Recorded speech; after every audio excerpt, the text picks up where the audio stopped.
Thankful pa rin ang kapamilya host na si Luis Manzano kahit nabigo siyang maging Vice Governor ng Batangas sa kakatapos lamang na halalan 2025.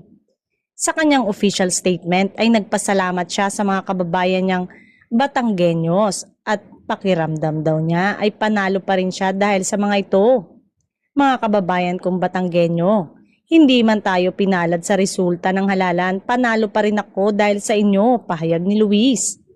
Nagpasalamat din siya sa mga supporters sa kanyang pamilya at sa Diyos na naging gabay niya sa buo niyang laban. Masigla at napasaya ng kampanya dahil nakasama ko kayo. At kahit tapos na ang eleksyon, ito ay umpisa lamang ng matagal na nating pagsasamahan. Hanggang sa muli, maraming salamat po, ang kabuuang mensahe ni Luis.